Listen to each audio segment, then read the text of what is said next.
Transpose matrix ఏ విధంగా కనుక్కోవాలి మనం. Transpose of A matrix find out చేయడానికి సి ప్రోగ్రామ్ ఏ విధంగా రాయాలి అనేది చూద్దాం. ఒక మ్యాట్రిక్స్ యొక్క ట్రాన్స్పోజ్ అంటే ఏంటంటే ఆ పర్టికులర్ మ్యాట్రిక్స్లోని రోస్ని కాలమ్స్ లాగా, అదేవిధంగా కాలమ్స్ని రోస్ లాగా ఇంటర్చేంజ్ చేస్తే వచ్చే మ్యాట్రిక్స్ ఏదైతే ఉంటుందో ఆ పర్టికులర్ మ్యాట్రిక్స్ యొక్క ట్రాన్స్పోజ్ మ్యాట్రిక్స్ అని అంటాం. ఫర్ ఎగ్జాంపుల్ ఇక్కడ చూడండి, ఏ అనే ఒక మ్యాట్రిక్స్ ఉంది కదా, ఇక్కడ 2 rows అండ్ 3 columns ఉన్నాయి. ఫస్ట్ రోలో ఏబిసి, సెకండ్ రోలో డిఈఎఫ్ ఉన్నాయి. అంటే 2 rows అండ్ 3 columns ఉన్నాయి. ఈ మ్యాట్రిక్స్ని ట్రాన్స్పోజ్ చేస్తే ఏ విధంగా వస్తుందంటే ఇక్కడ చూసారా, ఏడిబిఈసిఎఫ్. అంటే ఇక్కడ ఏడి ఏదైతే కాలం ఉందో అది ఇక్కడ వచ్చేసరికి ఏమైంది, రో అయింది. అట్లానే బిఈ అనే కాలము ఇక్కడ రో అయింది. అట్లానే సిఎఫ్ అనే కాలం కూడా ఇక్కడ రోగా మారిపోయింది. సో ఈ విధంగా రోస్ని కాలమ్స్గా, కాలమ్స్ని రోస్గా ఇంటర్చేంజ్ చేస్తే ఆ వచ్చే మ్యాట్రిక్స్ని ఆ పర్టికులర్ మ్యాట్రిక్స్ యొక్క ట్రాన్స్పోజ్ అనేసి అంటాము. సో ఇక్కడ మనం అబ్జర్వ్ చేస్తే ఏ అనే మ్యాట్రిక్స్ యొక్క సైజ్ ఎంత, 2/3, అంటే 2 rows అండ్ కాలమ్స్, 3 columns. దీన్ని ట్రాన్స్పోజ్ చేసినప్పుడు ఏమవుతుంది, 3 rows అండ్ 2 columns వస్తుంది. సో దీనికి మనం సి ప్రోగ్రామ్ రాయటానికి మనం స్టెప్స్ ఏమేమి ఉంటాయంటే, ఫస్ట్ ఏ అనే మ్యాట్రిక్స్ యొక్క సైజ్ రీడ్ చేయాలి. Size of matrix A read చేయాలి. రీడ్ చేసిన తర్వాత ఎలిమెంట్స్ని రీడ్ చేయాలి.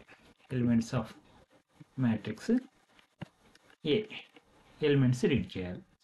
ఎలిమెంట్స్ రీడ్ చేసిన తర్వాత మనం ట్రాన్స్పోజ్ చేయడానికి లాజిక్ ఏదైతే ఉంటుందో ఆ లాజిక్ని అప్లై చేయాలి. ఓకేనా. ఆ వచ్చిన ఎలిమెంట్స్ని బి అనే మ్యాట్రిక్స్లో స్టోర్ చేద్దాం. ట్రాన్స్పోజ్ చేయగా వచ్చిన ఎలిమెంట్స్ని బి అనే మ్యాట్రిక్స్లో స్టోర్ చేద్దాము. తర్వాత ఆ బి అనే మ్యాట్రిక్స్ని ప్రింట్ చేద్దాం. ఓకే. సో ఈ స్టెప్స్ అన్నీ ఫాలో అవుతూ మనం సి ప్రోగ్రామ్ ఏ విధంగా రాయాలో చూద్దాం. సో నేను ఇక్కడ ఒక సి ప్రోగ్రామ్ రాశాను ఆల్రెడీ ట్రాన్స్పోజ్ చేయడానికి. సో ఇది మీకు రన్ చేస్తూ ఎక్స్ప్లెయిన్ చేస్తాను. సో ఇక్కడ సి ప్రోగ్రామ్ ఆన్లైన్లో కంపైలర్ ద్వారా ప్రోగ్రామిజ్ అనే కంపైలర్లో మనం రన్ చేద్దాం. ప్రోగ్రామిజ్ సి కంపైలర్. ఓకే. సో ఇక్కడ ఆల్రెడీ ఉన్న ప్రోగ్రామ్ తీసేసి మనం కాపీ చేసుకున్న ప్రోగ్రామ్ ఇది. సో దీంట్లో చూడండి, ఇక్కడ #include stdio.h ఈ హెడర్ ఫైల్ ఇంక్లూడ్ చేసుకున్నాము. వాయిడ్ మెయిన్, తర్వాత ఇక్కడ ఏమేమి వేరియబుల్స్ డిక్లేర్ చేసాము చూడండి.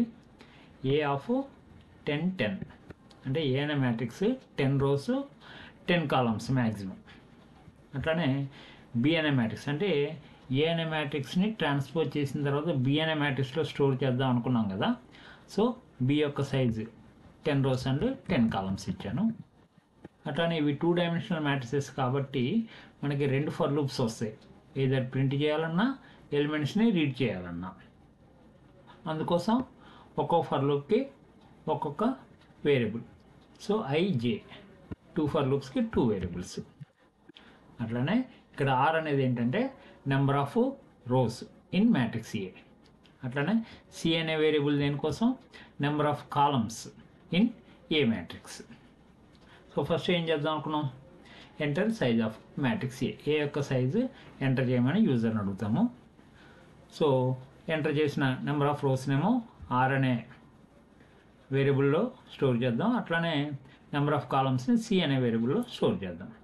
ఇప్పుడు enter elements of matrix A, ఎలిమెంట్స్ని రీడ్ చేద్దాం. సో ఎన్ని ఎలిమెంట్స్ వస్తాయి మనకి, నెంబర్ ఆఫ్ రోస్ ఆర్ కాబట్టి for i = 0 i r i++. అట్లా నెంబర్ ఆఫ్ కాలమ్స్ సి కాబట్టి j = 0 j c j++. ఏం చేయాలి, ఆ ఎలిమెంట్స్ని మనం రీడ్ చేయాలి. ఎట్లా రీడ్ చేస్తాం, scanf %d &a of ij. Okay. So ఇప్పుడు ఏ అనే మ్యాట్రిక్స్లో ఎలిమెంట్స్ వచ్చేసాయి. మనం ఇప్పుడు ఏం చేయాలి, ఆ మ్యాట్రిక్స్ యొక్క ట్రాన్స్పోజ్ కనుక్కోవాలి. ట్రాన్స్పోజ్ అంటే ఏం చెప్పుకున్నాం, రోస్ని కాలమ్స్గా, కాలమ్స్ని రోస్గా మార్చాలి. అందుకోసం ఏం చేస్తామంటే సేమ్ 2 ఫర్ లూప్స్ తీసుకున్నాము.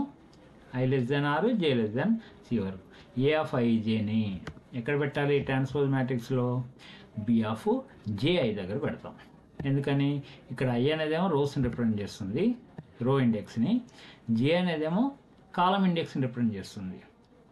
కాబట్టి అది ట్రాన్స్పోజ్ మ్యాట్రిక్స్లో ఎక్కడ ఉంటుంది, ji దగ్గర ఉంటుంది. ఇక్కడ a ఆఫ్ ij అనేది దేంట్లో అసైన్ చేస్తాం, b ఆఫ్ jiగా రాసుకుంటాం.